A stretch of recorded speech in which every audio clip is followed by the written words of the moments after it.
Hello and welcome to the show. I'm Alfred Adams, and tonight you're listening to That's Unbelievable. My guest, wonderful guest actually, took a little while to track him down, no pun intended.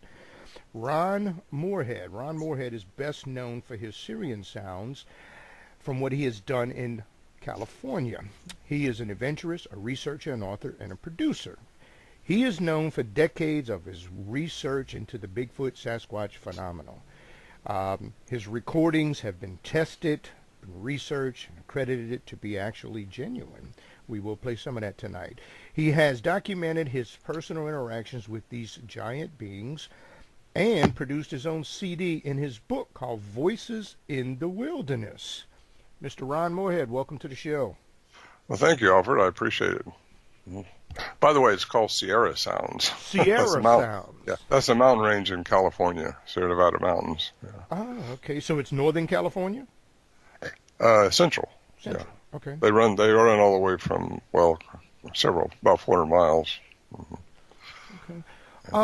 I guess the biggest question is, from the story that I've heard, it was you and 4 other people that were part of a hunting lodge. I guess you paid your normal dues and fees, and y'all went there to go hunting or to kill time for the weekend, whatever the case may be. And then that particular weekend, you heard some sounds. Is this correct how the story starts off, or not necessarily? Not necessarily. It's a remote hunting camp. It was no cabins there. Very private place to go. Very imposing 8-mile trek from the closest road.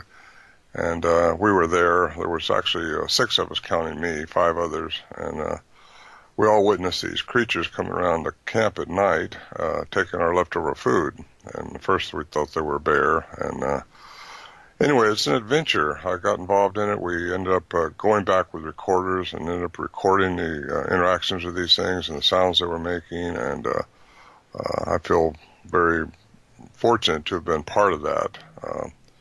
So it's kind of an interesting subject to have been on for 45 years. That's what I've been doing.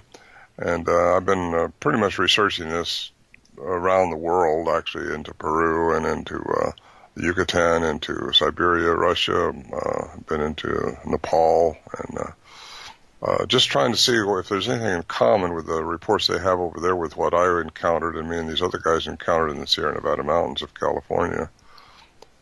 It's been quite an adventure and a lot of fun, really, but it's exciting, to say the least.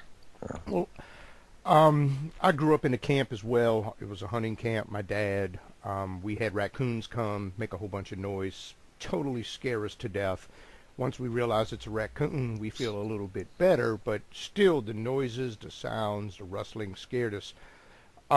Your first interactive, was there a lot of noise, or was it just realizing food was missing?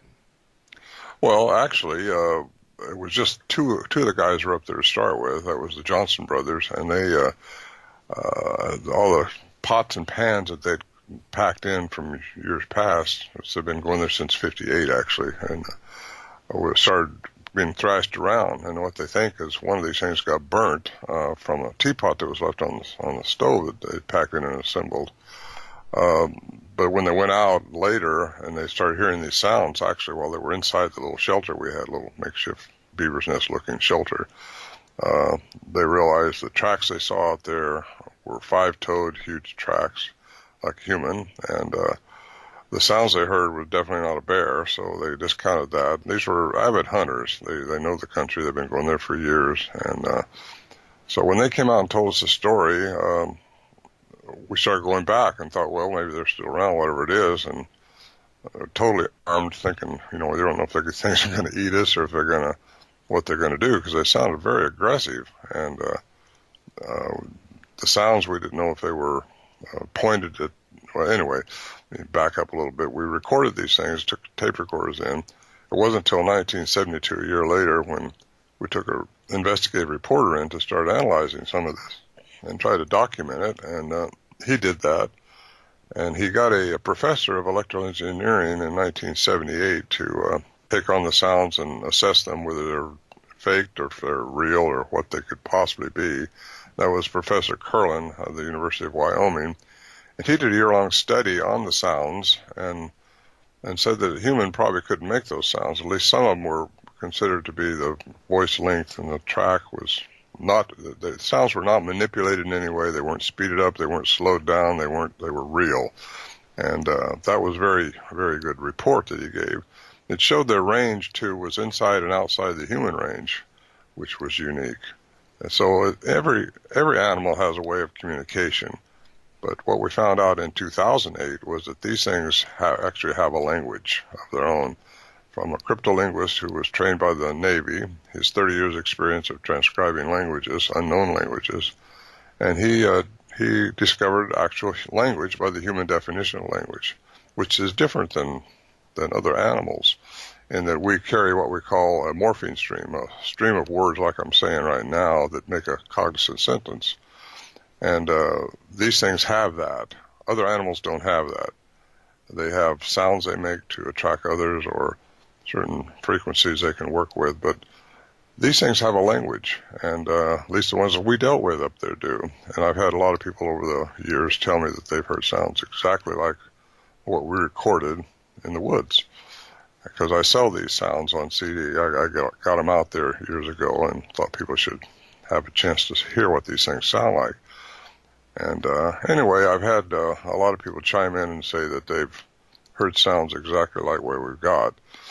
And it's quite interesting. We got hours of these things between the six of us, all recording. Some of the more clearer sounds came from Al Berry, who was the investigative reporter we took up there in '72. He's the one that solicited the help from the University of Wyoming, and they are the ones that didn't laugh at him, because most people laugh at you in those years when you brought up the subject of Bigfoot or something like that, because those things aren't supposed to exist. We got to know about something like that, right? Mm-hmm. But no, he got laughed at a few times, but he had a master's degree in science. He wasn't anybody's fool.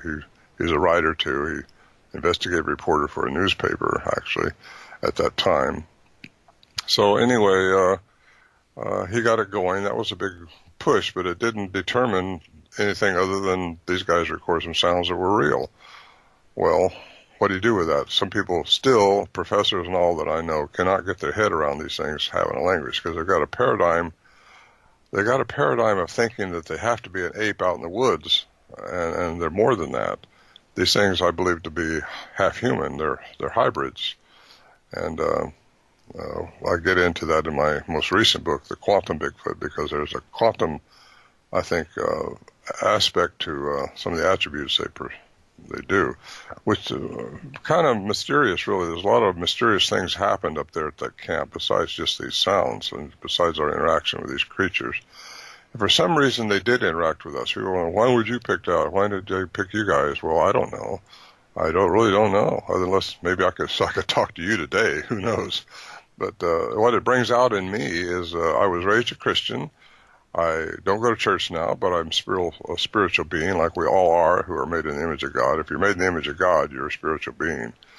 And so by that, my first way that I started looking into this was through the Bible, where giants come from. These things are huge. And they're very elusive, very fast, very unique. And I started looking into Genesis 6:4, and that's all you got until you go into the book of Enoch, which I started looking into. Then I got into the Greek mythology, which also talks about demigods and angelic beings who impregnated human women. So there's a DNA manipulation going on by beings from the cosmos. That's all I can say. I know those beings have been here. Some could be here now. I don't know. I don't talk about Bigfoot. I'm talking about aliens.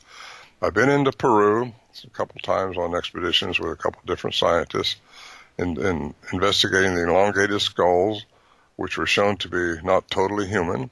We established that for sure. And I've seen the megalithic structures that have been moved around by something that we don't know how they did it. You talk about a 100-ton boulder put up on a 13,000-foot mountain, carved out like a piece of puzzle and put together for a quarter of a mile. You got to wonder, how could anybody do that, and why would they do that? Mm-hmm. Well, that's done by some intelligence and some methodology that we're not aware of yet. I have my own theory about that, how it's done now, since I've researched it a lot. And I got into this in my new book, The Quantum Bigfoot, and it's really, I think, answers a lot of the enigmas associated with these beings that we ran into years ago, and still running into them, by the way. They're being seen quite regularly now all over. I live in Washington now, not California, and they're being seen up here too. And there's just people come to me all the time wanting to know what to do because they've seen this thing maybe disappear, or they've seen these tracks that just stopped. Well, these people aren't crazy. They're not imagining things. Not all of them. Maybe a couple of them might be, but I'm talking about a lot of people have told me some very interesting things, and I've experienced some of those things myself. And so I had to look into that because Al Berry, being a scientist and having a master's degree in science, he said, if you're ever going to maintain credibility, you got to stay with something scientific with this thing, because you can't talk about the strange things going on up here, like the lights and just the sounds that we hear. You hear a car door slam right outside this shelter we got, which is, like I say, 8,400 foot in elevation, 8 miles into the wilderness. Well, there's no way a car is up there. So what are you hearing? How's that happen? What's going on? I think the quantum entanglement, quantum aspects of this has to be looked at. Mm-hmm. It's how everything in the universe works. It's how we live in a three-dimensional world here, and it's all contingent on thinking that everything is material or physical. And according to the math in quantum physics, there's more dimensions existing. I think religions calls that heaven. Quantum physics calls it dimensions. And there are other dimensions that exist. We just don't see them in our three-dimensional light frequency. And we all live in that, in this world that we're born into. So there's more going on. And anyway, I think quantum aspects of it is probably answering a lot of those questions. It's been very successful. The book has moved a lot, and it's a lot of people looking into it and getting a lot of good reviews on it on Amazon and different places. Before we get too far down the line, I do want to bring back to the Genesis 6 theory. They do talk about falling angels mating with the flesh, all flesh for that matter, not just humans. Mm-hmm. And as a born-again believer myself, I've always held in some aspect that Bigfoot, Sasquatch, whatever anybody wants to coin the animal or creature and call it, could be part of that fall. And they may have the ability to go interdimensional. They may have the ability to kind of cloak itself like the movie Predator, and it may be a defense mechanism that it has. That's why we never get a clear photograph of it, because of whatever is going on with it. It senses things that we can't even fathom it senses. The footprints that just disappear, once again, it could have just went interdimensional. People have said they've seen it on one side of the road, they blinked and it was on the other side of the road. It's like, how did it move so fast? I don't have those answers. I have personally not seen a creature in any way, shape, or form. I have never even seen a footprint. I've seen things on television like everyone else, the cast. But there are, in my opinion, a lot of credible people that have seen something.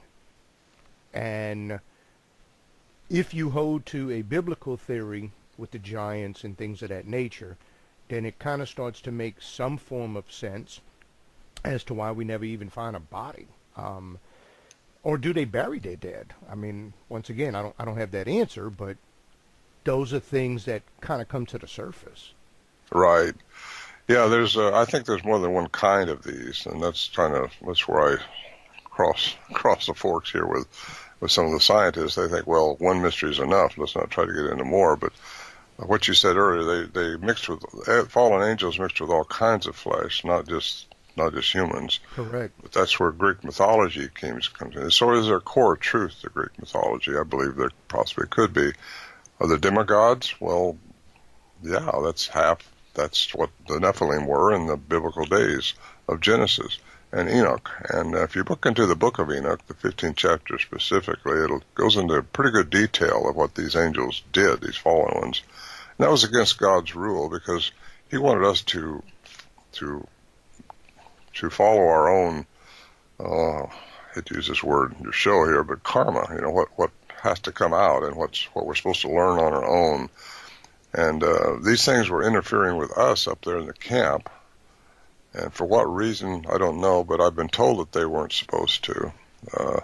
And they don't usually do that. I didn't realize how unique that was until later on in years when Al Berry and I started talking at some of these conventions and these meets.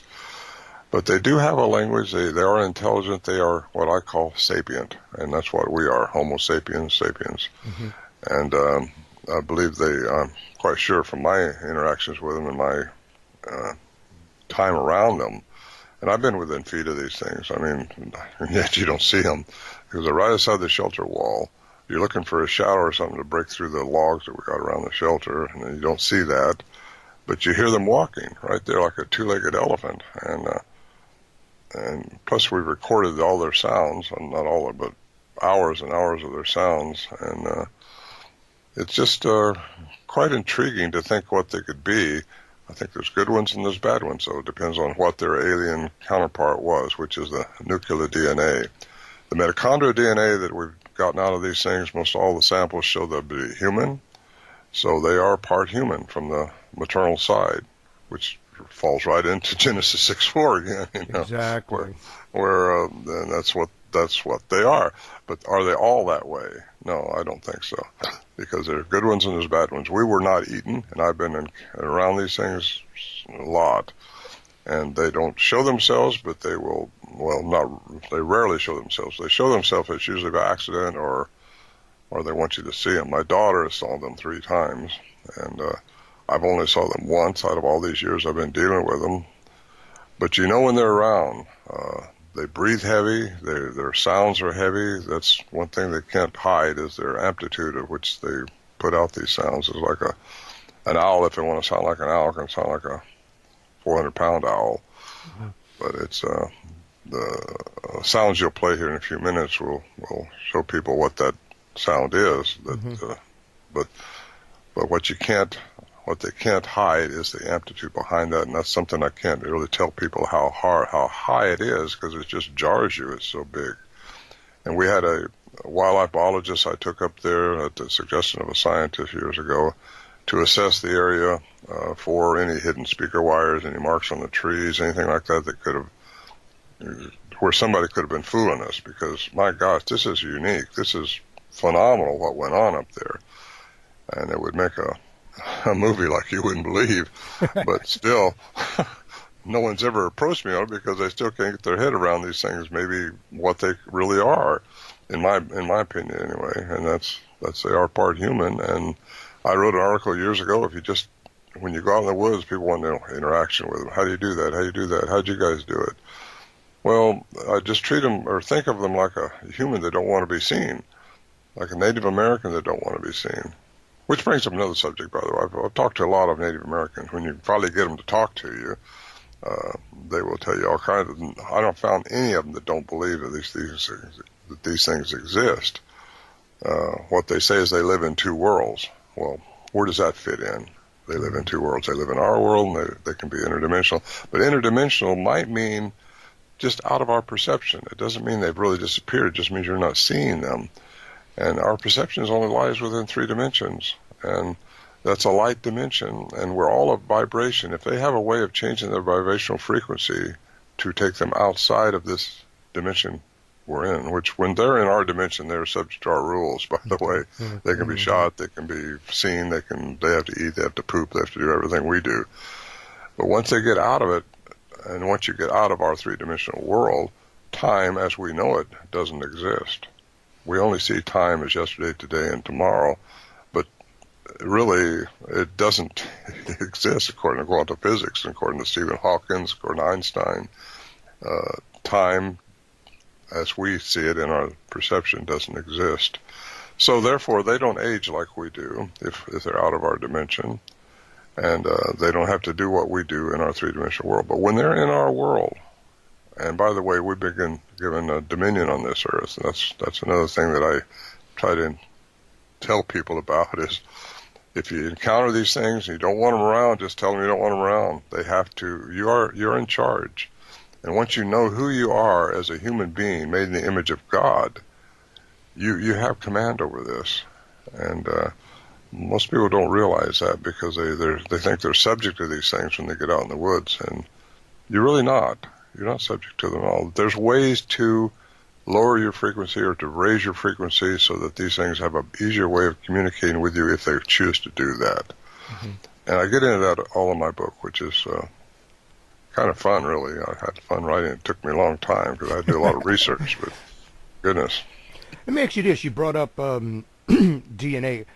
What kind of DNA did you guys actually get? Was it hair, blood sample, stool sample? What was it? It was a tissue sample. A couple. It was 108 different samples sent into Melba Ketchum, who's a geneticist in Texas, and she came out with a report saying that the mitochondrial DNA. There was hair samples too, by the way, not just tissue but hair. And she took them all in she sent them a lot of she substituted a lot of it out to universities who did tests, who didn't know what they were testing, or they would have come back, they wouldn't have messed with it if they thought that she was trying to find out something like what was being found out. Because these things are pretty much rejected by the scientific community, and anything to do with them, they will lose their tenure, they'll lose their position, you can't defend this thing and be a professional for very long because they're going to, that's just the way our government is. Mm-hmm. So, but the mitochondrial DNA is the maternal side, and that was shown to be human. The ones we found in Peru, that was sent off to different geneticists, and they found out that they're from the mitochondrial, which is the female side, is from this Middle East. And the other part, the nuclear DNA, is not in the gene bank. Now, that's what throws all the scientists off, because it has to be in the gene bank. Everything's in the gene bank, right? I mean, but there's 224 billion samples in the gene bank, and they couldn't match it to anything. So that falls it right back into our biblical theory again, that these things may be something that just hasn't been discovered yet. Well, they are. But who knows what will happen in the future? I know it's been quite a trek for my life. I've done a lot of things, but this is probably the most exciting thing I've ever done, and is staying in tune with this thing. Mm-hmm. Mm-hmm. Let me ask this. You brought up there's other species of it, and I'm not trying to throw a wrench in anyone's philosophy, but could it fall under the same thing as a squirrel? We have a gray squirrel, red squirrel, then there's a black, and then there's an albino that's a white squirrel, but it's still a squirrel. So the coat changes, but the animal's the same. Do you think that might be a potential, or no, they actually are 2 or 3 or 4 different types of animal? I think there could be different types, basically because if there is a dog man out there, or these things that people are seeing, like in the Skywalker Ranch, different places, they're not human. They're part dog, or even like the Greek mythology. Those things you see, they're not human. But if they are human, then that would fall them into the Homo sapien category for the maternal side. But they're not made in the image of God. They're made in the image of something else. So I think probably some of these primates that are being seen out there that they call Bigfoot, Sasquatch, they could be from an orangutan, something messing with the DNA of an orangutan, and or they could be from a wolf or something like that. That's what the Greek mythology said. They were inbreeding different type of animals and doing all kinds of crazy things to God's earth, and that wasn't acceptable. That's why the flood came. Let me ask you this. At what time did you see the famous Patterson film? Did you see it before or after you encountered these sounds in the 70s, early 70s? Because I think the film was in 67, but it was released in 68. I didn't see that until after I got interested in it from our adventure up there in the mountains. That's the Patterson-Gimlin film, they call it. And that was in Bluff Creek in 1967, October. And it's been established pretty much as being totally authentic. I know Bob Gimlin pretty well. Roger Patterson died years and years ago, but Bob has been a friend of mine, and he's a very credible person, very likable person. I don't think he would be trying to fool anybody, but that film has been accepted by the Russians. It's been accepted by anybody that studied it here. It's only been watched second to the Kennedy assassination film and studied like that. So it's, excuse me, it's just incredible film, and that's pretty much the iconic figure that most people are looking for right there, because I know some professors that have studied that, and the tracks that were there. The tracks have what they call dermal ridges in them, which show them to be very unique. They can't be faked. So something made those tracks. And, yeah, it's real. In your research, do you know of a peak season? If the temperature gets really hot and humid, they're more active. If it gets cold, they're less active, or vice versa. Is there a potential peak season with these animals, or do you know? I don't know. I think probably any time is they migrate with the food when they're in our world, and they can be seen. Of course, they can be seen on the snow too. I knew a guy that tracked these things for over a mile, one of them, and he couldn't even keep up with the stride. It took two of his strides to keep up with one of its. And this was in the snow. So we found tracks in the snow up there at the Sierra camp where we go. And I don't think that matters so much as what frequency. If you're going to run into them, it could be your own mental attitude. If you're too analytical, if you're too I'm going to call it beta frame, which is always analyzing things in your consciousness, chances are you're not as apt to run into them as somebody that stays more in the alpha state of mental, which is, just relaxed, not trying to analyze things. I kind of put that together in the last few years, too, in my quantum book, because I look back on what we were having, what kind of frame of mind we were in up there in the Sierras, and I think our frame of mind had a lot to do with it. We weren't trying to shoot them, even though we were ready to if they came into the shelter after us, but somehow they knew we wasn't going to do that. I don't know how they know what they know, other than they can, and I ought to get into another thing. One of the chapters is called quantum entanglement, and that gets into humans can entangle each other. That's how telepathy works out. It's not necessarily the devil or all that stuff. It's just the way our beings are. If we learn how to communicate with the truth that's inside of us all. And you bring up food. Do we know for sure if they're vegetarians, nuts, fruits, and vegetables, or do they eat meat? They eat meat. They eat everything, just like we do. Okay. At least the ones I encountered do. And people leave apples for them, saying, well, they got to be vegetarians. Well, there are also people out there thinking they can't hurt you. Well, maybe they won't. But what if they do? You could be totally wrong. No one will ever hear from you again. Well, I tell people when they go out in the woods, well, if you come back with only one arm, they beat you over the head with the other one. They're probably not friendly.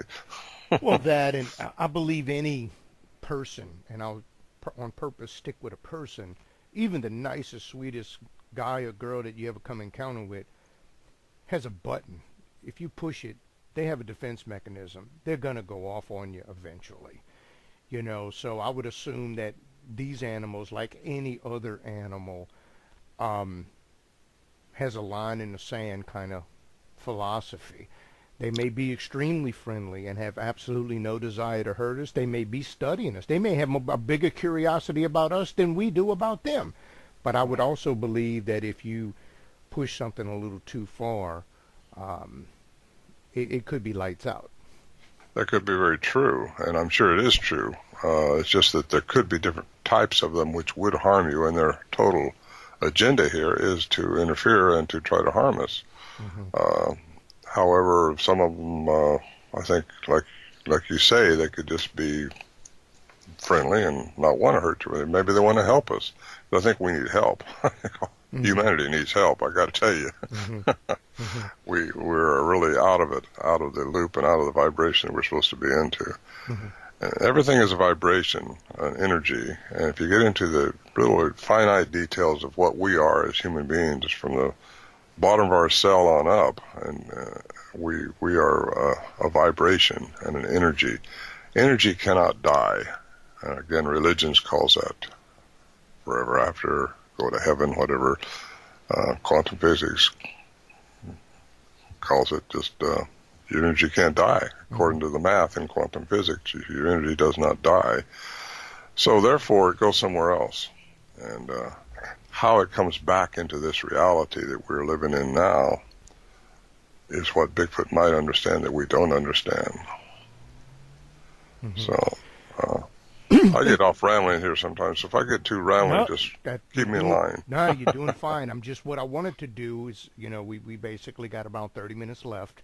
I want to bring on this clip that you sent to me, especially since we were talking about potential, the aggression. Are they friendly? Are they not friendly?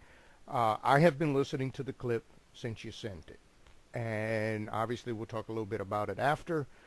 But I want people to really just take a moment, listen to it. It's probably around 45 seconds to a minute. Let me just play this clip, and then we'll come back and we'll talk. Just have a listen to this.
Okay, we're back, and to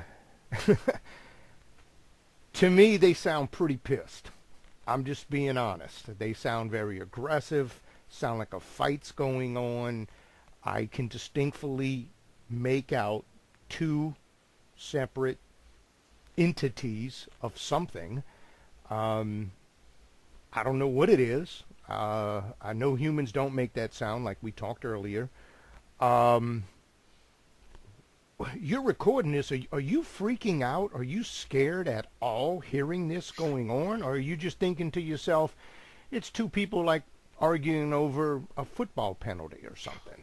Not really. We're concerned that sound might be addressed to us, and they might be arguing who's going to eat us first. You don't know. So you're sitting in the shelter with your guns ready, and if it comes in after whatever it is, if they break through those walls, there's going to be a lot of deafening sounds going on.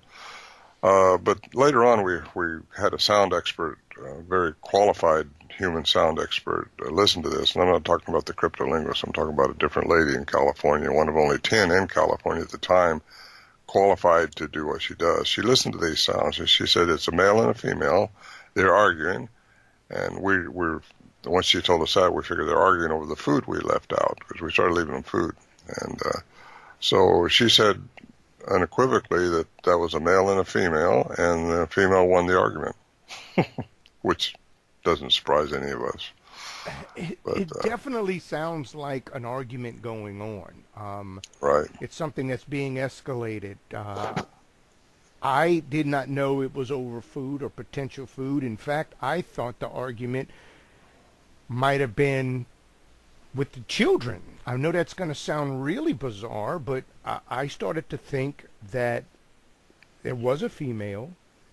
I can sense at least a female, and that she was extremely upset of the protection of a child. Now, I can be throwing a whole bunch of new theories out there, but that's what I got in my gut feeling. That's not bad. That's really good. There was a small one up there. We got those sounds recorded too. Okay. And you could hear the female at one time in a different recording come down on the little one, because I think maybe the small ones are more curious and they're trying to get closer to us. So that could very well be. That's never been brought up before, that could be what they were arguing about. But that could be very intuitive on your side if that's the case. And we just assumed it might have been the food because that's what they were taking. The food we left out. Who knows? I mean, it could have been about the food, and how do we not know that the argument wasn't, Billy is allergic to rice, whatever, and there's a huge fight over it, but it sounds as though there's protection in the voice as well, like an aggressive piece of protection over, and once again, this is just an instinct. You and I both know I wasn't there for the recording, so I couldn't see it. But I just feel that the female is putting some type of emphasis in the vocals of protection over a child.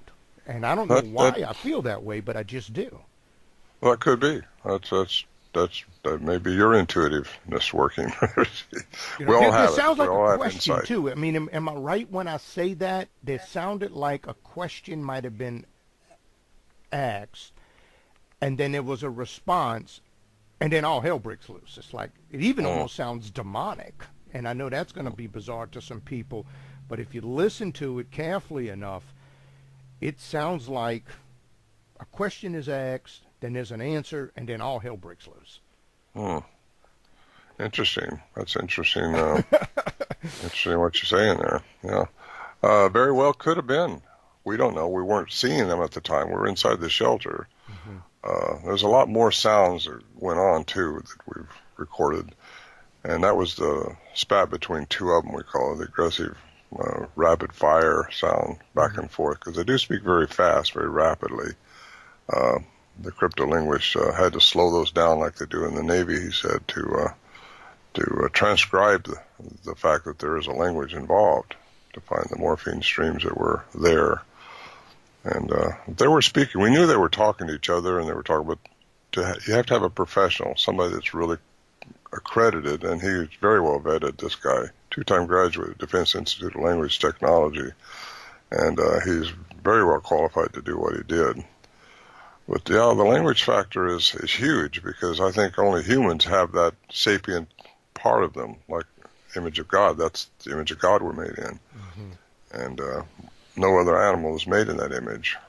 But these things have some sapient abilities, and I think it's because they were a hybrid.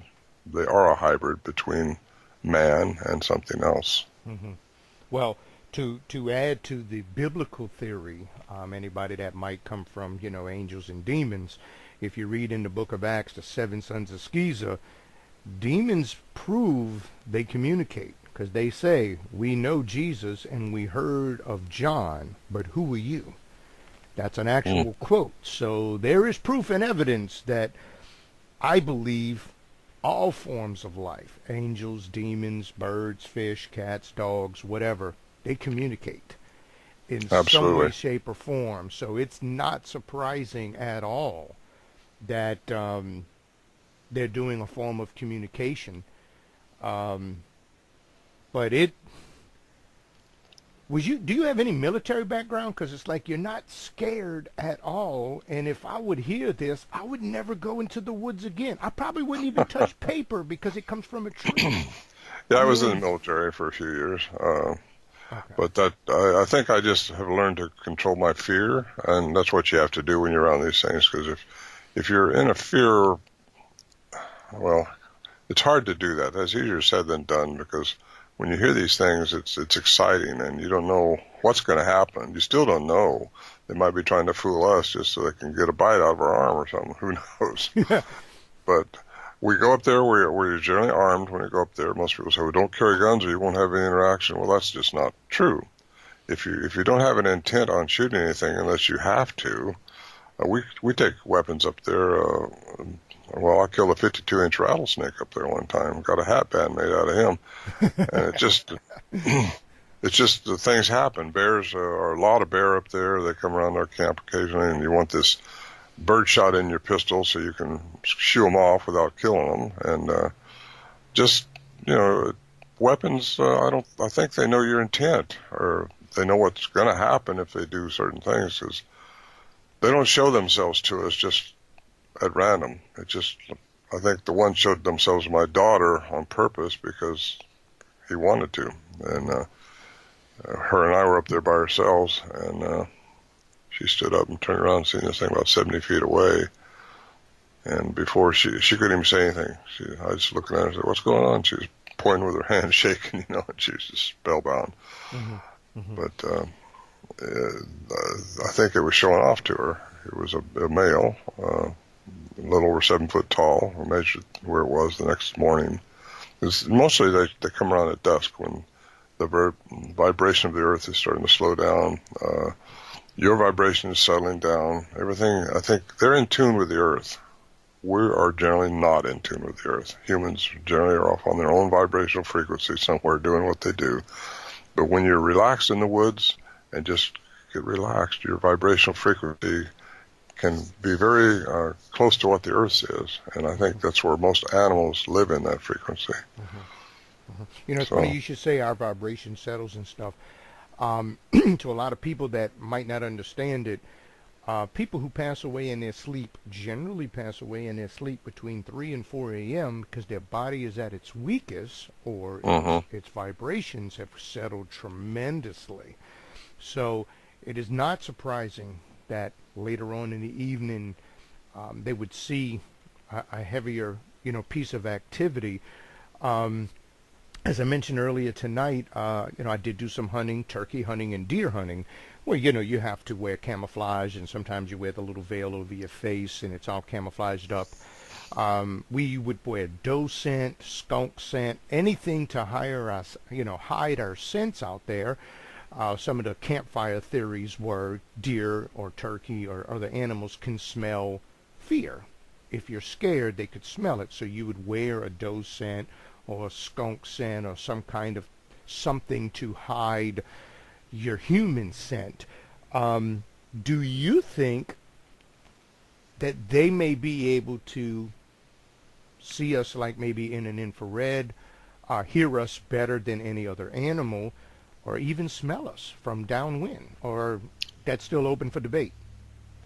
Well, I think they are a primate, like we are, and I think their olfactory sense, which is their sense of smell, is probably not like a bear or a dog, but they certainly have a better than we are because they're not been tainted by the byproducts of civilization like we have been. So they could smell better, but not so uniquely like a bear would.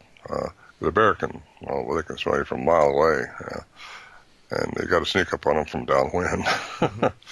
But their senses are well, they're unique. I now forgot what I was going to say, but it's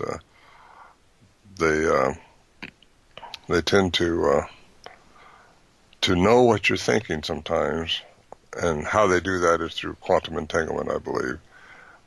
We can do that with each other if we just learn how. It's called telepathic, or whatever you want to call it. But you find out all of a sudden that if you sense somebody's fixing to call you and the phone rings, and it is that somebody.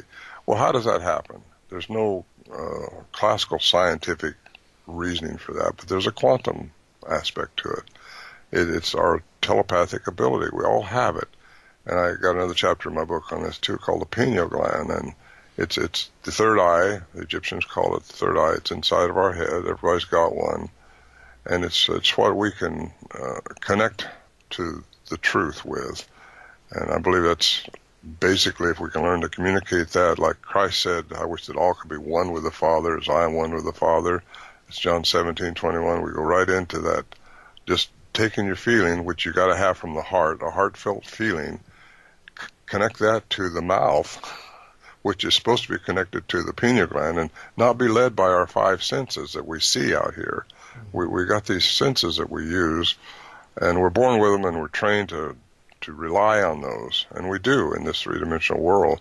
But there's another world that you can tap into through the pineal gland, I believe, and if you can learn to do that and get the vibration right, you can do amazing things. Like Christ said, you can do everything I'm doing. Go out and do them. Well, none of us are walking on water, are we? Well, we're not doing what he was doing, but yet he said we could. So there's a way to connect with what we have inside of us, all of us, made in the image of God. I don't like to be preaching, but... Oh, no, look, it's fine. I was going to add that actually he said when the Holy Spirit comes, you'll even do greater things than I did. How do you get greater than raising someone from the dead? Exactly. I mean, my gosh. And if we can do those... Smith Wigglesworth pulled a guy out the coffin 4 days after he was dead. He's got well, and how you do those things? You do them through what's inside of us already. We just have to learn how to connect with it, and that's called being saved. Jesus never said worship me. He said follow me. Exactly. So follow what he says. Read the red letter edition, and what he says is what's so it clues us in. It clues us in on how we're supposed to be as humans, and it's all based around love and caring for someone else. And you got to get the heartfelt feeling. You got to connect with the pineal gland and decalcify it. We're all calcifying our pineal gland by our diets and stuff like that. Or the Bigfoot, by the way, doesn't probably use fluoride in his toothpaste. I'm sure he doesn't. Throw that out there. Let me ask this. I interviewed someone earlier this year. They brought up they have reports. Let me rephrase this. They didn't see it. They interviewed someone who had reports of seeing like a white or a grayish Bigfoot. Two things come to mind. One, would that be classified as a species? Or two, do they get gray hair like we do? I think they get gray hair like we do. Okay. Of course, there are reports of white ones. I've talked to people that have seen white ones. There's, in fact, a little video of one on a white one on M.K. Davis's site. A white one, you just get a glimpse of it, but it's white. Mm-hmm. And I had another lady report she saw a white one. Well, over the years, I've had other people say they've seen a white one. So it could be just, I don't know if they're albinos, because they wouldn't have pigments in their eyes either, and they don't seem to have pink eyes. So who knows? You know, there could be just something totally different. I hear different types of colors of eye glows, all the way from blue to red to green.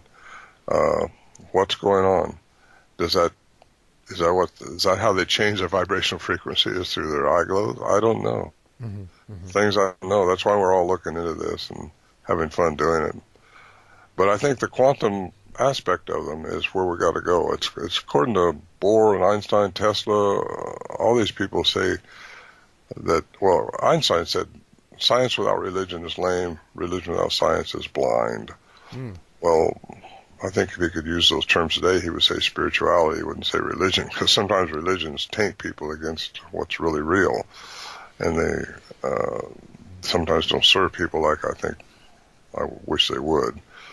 But anyway, they say that if you want to know the secrets of the universe, you have to get into the quantum field, because you'll never know it by classical science, which is our three-dimensional paradigm that we've been trained to believe that's all that's real is what you can see.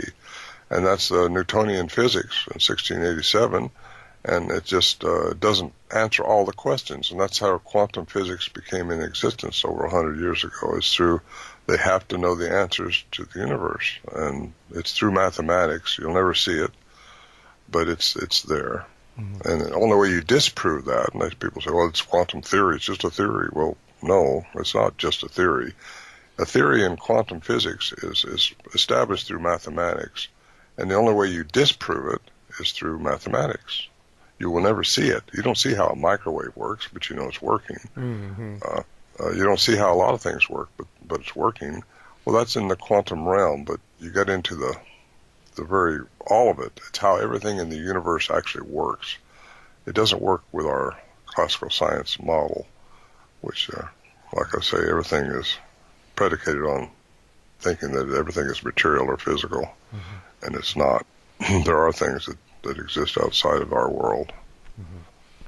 I'm listening to the show. I have a big interest in picking up your book. How can someone get your book, Quantum Bigfoot? The Quantum Book? It's on my website, Ron Moorehead, Morehead.com, or it's on Amazon. Just The Quantum Bigfoot is the name of it, and easy to find, easy to Google. I have the other book, Voices in the Wilderness, which is my 40-year chronicle of doing this. I wrote it in 2012, and then I have 2 CDs, which I produced before the books, which have the actual sounds of these creatures, vocalizations, and our interaction with them, the story. The first CD is Al Berry's story, the investigative reporter would put in, and it's narrated by Jonathan Frakes of Star Trek Next Generation. And then the second CD I did a few years later, and it's my interaction in the same camp with these creatures and my story. And it comes with a CD, by the way. The book does, Voice in the Wilderness. But the CD itself is my narrative. Both the CDs are narratives, and you can play those in your car or wherever and hear sounds and hear the story. But the book itself, Voice in the Wilderness, will come with another CD, a different CD, which has vocal bites in it of when I get to the context of a certain aspect of what we was doing. So you see the context of what's going on, then you can hear the sound that I heard and what I did about it. Do you still go to the camp today or no? Yes, well, not in the wintertime, but yeah. Are they still there? Something's still there. Okay. So we had some interesting things happen. 2016 is the last time I was there, and it's strange because normally when you take somebody new in, nothing will happen. They just don't. But this time something did. I took my wife in, and she hadn't been there before, and this elongated light, probably about 3 foot long, comes floating by our. We set up a tent because the camp has been taken down. It was falling down anyway, the shelter. And so we set up this little tent, and here comes this light come floating by just after dusk. And don't know what to think about that. Didn't know what I was going to do. Didn't know what it was. But we had all kinds of strange things happen up there, like with lights and things. So there's some kind of a possible UFO connection, I don't know, but it seems like maybe there might be from all the reports I've heard over the years too. I know there's some strange lights was following us around up there one day, just floating around, and people want to call those orbs, but I think they have an intelligence. I know this light that went by us had an intelligence behind it. It was wiggling through the trees, and it would, what do you do with something like that? And what do you do with it? It was a bright night, but this light was glowing. It wasn't like putting our eyes out, but it was just glowing like a Star Wars saber or something. But with a few minutes left, I guess my next question would be, do you have a concern of all the research you've done and your colleagues will be lost with this new generation that's coming up? I don't think so. Okay. What I've encountered has withstood this test of time. 40 some odd years these sounds have been out there, and I think the new generation, they're all picking up my books. They're all looking into what's happened, and no, I think it's going to progress after this. I don't think it's, I mean, what happened to us was unique. Yeah, what happened with Bob Gimlin was unique, but that's the only time he's ever seen one, was right then, but that was enough. We've heard them. I've heard them since then. I heard them really good in 2011 on one of my trips up there at our camp. And so something's still going on. It's a very unique area, and it's very inaccessible, very hard to get to. So I don't take people up there hardly ever. And it's kind of a private hunting camp, always has been. And what's left of the Johnsons, which is the sons now and the grandsons, are still hunt that area, and they don't want it infiltrated by a bunch of humanists who wants to go up there and exploit Bigfoot. Who owns the property? Is it owned by the It's state? BLM. It's Forestry Service. Okay. Yeah. Okay.